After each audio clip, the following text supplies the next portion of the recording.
ಗ್ರಾಮ ಆಡಳಿತಾಧಿಕಾರಿಗಳ ಎರಡನೇ ಹಂತದ ಅನಿರ್ದಿಷ್ಟಾವಧಿ ಮುಷ್ಕರ ದಾಖಲೆಯಾಗಿದೆ. ಕರ್ನಾಟಕ ರಾಜ್ಯ ಗ್ರಾಮದ ಅಧಿಕಾರಿಗಳ ಕೇಂದ್ರ ಸಂಘ, ಕೇಂದ್ರ ಕಚೇರಿ, ಕಂದಾಯ ಭವನ, ಬೆಂಗಳೂರು ತಾಲೂಕಾ ಘಟಕ ಅಥಣಿ ಇವರು ಗ್ರಾಮ ಆಡಳಿತ ಅಧಿಕಾರಿಗಳ ಮೂಲಭೂತ ಸೌಲಭ್ಯಗಳನ್ನು ಒದಗಿಸಲು, ಸೇವಾ ಸೌಲಭ್ಯಗಳನ್ನು ಒದಗಿಸಲು ಹಾಗೂ ಹಲವು ಬೇಡಿಕೆಗಳ ಈಡೇರಿಕೆಗಾಗಿ 10/2/2025ರಿಂದ ಆಡಳಿತ ಅಧಿಕಾರಿಗಳ ಎರಡನೇ ಹಂತದ ಅನಿರ್ದಿಷ್ಟಾವಧಿ ಮುಷ್ಕರವು 6ನೇ ದಿನಕ್ಕೆ ಕಾಲಿಟ್ಟಿದೆ. ಇದೇ ವೇಳೆ ಸುದ್ದಿಗಾರರೊಂದಿಗೆ ಮಾತನಾಡಿದ ಗ್ರಾಮ ಅಧಿಕಾರಿಗಳಾದ ಮಂಜುನಾಥ್ ಅವರು, ಇವತ್ತಿಗೆ 6 ದಿನಗಳ ಕಳೆದರೂ ಜನರಿಗೆ ತೊಂದರೆಯಾಗಿ ಅಸ್ತವ್ಯಸ್ತವಾದರೂ ಕೂಡ ನಮ್ಮ ಮುಷ್ಕರಕ್ಕೆ ಸರ್ಕಾರ ಸ್ಪಂದಿಸುತ್ತಿಲ್ಲ. ಮೂಲಭೂತ ಸೌಕರ್ಯಗಳಂತೂ ಯಾವುದೂ ಇಲ್ಲ. ಗ್ರಾಮಗಳಲ್ಲಿ ಕ್ವಾರ್ಟರ್ಸ್ ಇಲ್ಲ, ಚಾವಡಿಗಳಿಲ್ಲ, ಮಹಿಳಾ ಸಹೋದ್ಯೋಗಿಗಳಿಗೆ ಶೌಚಾಲಯ ಇಲ್ಲ. 21 ಮೊಬೈಲ್ ಆ್ಯಪ್ಗಳಿವೆ. ಇವರು ಮೊಬೈಲ್ ಕೊಟ್ಟಿಲ್ಲ, ಲ್ಯಾಪ್ಟಾಪ್ ಕೊಟ್ಟಿಲ್ಲ. ನಮ್ಮ ಮೊಬೈಲ್ಗಳಲ್ಲಿಯೇ ಕೆಲಸ ಕಾರ್ಯಗಳು ನಿರ್ವಹಿಸುತ್ತಿದ್ದೇವೆ.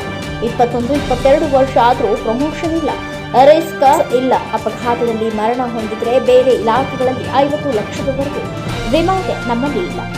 ಸರ್ಕಾರ ನಮಗೆ ಮೂಲಭೂತ ಸೌಕರ್ಯಗಳನ್ನು ಕೊಟ್ಟಿಲ್ಲ. ಆದರೂ ಕೆಲಸದ ಒತ್ತಡ, ಬೆಳಗ್ಗೆ ಆದೇಶಗಳು ಬರುತ್ತವೆ, ಸಾಯಂಕಾಲ ರ್ಯಾಂಕಿಂಗ್ ವ್ಯವಸ್ಥೆ 6 ಗಂಟೆಗೆ ಎಷ್ಟು ಪರ್ಸೆಂಟೇಜ್ ಮಾಡಿದ್ದಾರೆ.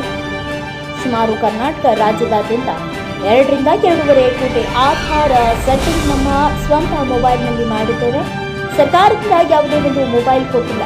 ಒಂದೊಂದು ದಿನಕ್ಕೆ 5 ರಿಂದ 6 GB ನೆಟ್ ಖಾಲಿಯಾಗಿದೆ. ಸ್ವಂತ ರೀಚಾರ್ಜ್ ಮಾಡಿ ಕಾರ್ಯನಿರ್ವಹಿಸುತ್ತಿದ್ದೇವೆ. 51 ಲಕ್ಷ ಅಮೃತ ವಾರಸುದಾರರನ್ನ ಈ ಪಾವತಿ ಆಂದೋಲನ ಮಾಡುತ್ತಿದ್ದಾರೆ. ಕರ್ನಾಟಕ ಸರ್ಕಾರ ಈ ಪಾವತಿ ಆಂದೋಲನದಿಂದ ಎಷ್ಟು ಕುಟುಂಬಗಳು ಡಿಸ್ಟ್ರಿಬ್ಯೂಟ್ ಕೇಸ್ಗಳಿರ್ತವೆ, ಕೇಸ್ ಇದ್ರೂ ಕೂಡ ನೀವು ಮಾಡಿ ಅಂತ ಹೇಳ್ತಾರೆ ಸರ್ಕಾರ. ಜನರು ಕೋರ್ಟ್ ಕೇಸ್ ಅಲ್ದಾಡಿ ನಮ್ಮ ಮೇಲೆ ಕೇಸ್ಗಳಾದರೆ ಅದಕ್ಕೆ ಹೊಣೆಗಾರರು ಯಾರು? ನಾವೇ ಸರ್ಕಾರದಿಂದ ನಮಗೆ ಯಾವುದೇ ಸೆಕ್ಯೂರ್ ಝೋನ್ ಇಲ್ಲ ಅಂತ ಹೇಳಿದರು.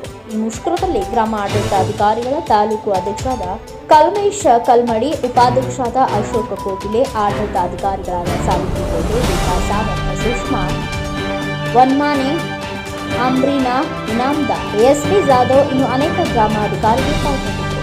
ವರದಿಗಾರ ವಿಠಲ್ ಕೋಕಾಟೆ, ಪೃಥ್ವಿ ನ್ಯೂಸ್. ಪದೋನ್ನತಿ ಇಲ್ಲ, ರಿಸ್ಕ್ ಅಲೌನ್ಸ್ ಬರೀ 300-200 ಥರ ಇದೆ. ರಿಸ್ಕ್ ಅಲೌನ್ಸ್ ಇಲ್ಲ. ಅಪಘಾತದ ಥರ ಯಾವ್ದಾದ್ರು ನಮ್ಮ ಇನ್ಸಿಡೆಂಟ್ ಆಗಿ ನಮ್ಮ ವಿಎಗಳು ಕೆಲಸದ ಒತ್ತಡದಿಂದ ಡೆತ್ ಆದ್ರೆ ರಿಸ್ಕ್ ಅಲೌನ್ಸ್ ಆಗಿ ಒಂದು ಬೇರೆ ಇಲಾಖೆಯಲ್ಲಿ 50 ಲಕ್ಷ ಗಂಟಲೆ ಇದೆ ಗುಂಪು ವಿಮಾ, ನಮ್ಮಲ್ಲಿ ಇಲ್ಲ. ಸರ್ಕಾರದ ಯಾವುದೇ ಥರ ಮೂಲಭೂತ ಸೌಕರ್ಯಗಳನ್ನೇ ಕೊಟ್ಟಿಲ್ಲ ನಮಗೆ. ಆದರೂ ಕೆಲಸದ ಒತ್ತಡ, ಬೆಳಿಗ್ಗೆ ಆದೇಶಗಳು ಬರ್ತಾವೆ, ಸಾಯಂಕಾಲ ರ್ಯಾಂಕಿಂಗ್ ವ್ಯವಸ್ಥೆ. 6 ಗಂಟೆ ಆದ್ರೆ ಎಷ್ಟು ಪರ್ಸೆಂಟೇಜ್ ಮಾಡಿದ್ದೀರ? ಸುಮಾರು ಕರ್ನಾಟಕ ರಾಜ್ಯಾದ್ಯಂತ ಒಂದು 2 ರಿಂದ 2.5 ಕೋಟಿ ಆಧಾರ್ ಸೀಡಿಂಗ್ ಸ್ವಂತ ಮೊಬೈಲಲ್ಲೇ ಮಾಡಿದ್ದೀವಿ ನಾವು. ಸರ್ಕಾರದಿಂದ ಇನ್ನೂರಿಗೆ ಯಾರು ಒಂದು ಮೊಬೈಲ್ ಕೊಟ್ಟಿಲ್ಲ, ಏನೂ ಕೊಟ್ಟಿಲ್ಲ. ಒಂದು ದಿನಕ್ಕೆ 5-6 GB ಇಂಟರ್ನೆಟ್ ಖಾಲಿಯಾಗಿದೆ. ಸ್ವಂತ ಮೊಬೈಲಿಂದ ರೀಚಾರ್ಜ್ ಮಾಡಿ ಕಾರ್ಯನಿರ್ವಹಿಸಿದ್ದೀವಿ. 51 ಲಕ್ಷ ಮೃತ ವಾರಸದಾರರನ್ನ ಈ ಪೌತಿ ಆಂದೋಲನ ಮಾಡ್ತಾ ಇದ್ದಾರೆ ಕರ್ನಾಟಕ ಸರ್ಕಾರ. ಆ ಈ ಪೌತಿ ಆಂದೋಲನದಿಂದ ಎಷ್ಟೋ ಕುಟುಂಬಗಳು ಡಿಸ್ಟ್ರಿಬ್ಯೂಟ್ ಕೇಸ್ ಇರ್ತಾವ. ಆ ಕೇಸ್ ಇದ್ರೆ ನೀವು ಮಾಡ್ರಿ ಅಂತ ಹೇಳ್ತಾರೆ ಸರ್ಕಾರ. ಜನರು ಕೋರ್ಟು ಕಚೇರಿ ಅಲದಾಡಿ ನಮ್ಮ ಕೇಸ್ಗಳಾದ್ರೆ ಅದಕ್ಕೆ ಹೊಣೆಗಾರ ಯಾರು? ನಾವೇ. ಸರ್ಕಾರದಿಂದ ಯಾವುದೇ ಥರ ನಮ್ಮ ಸೆಕ್ಯೂರ್ ಝೋನ್ ಇಲ್ಲ.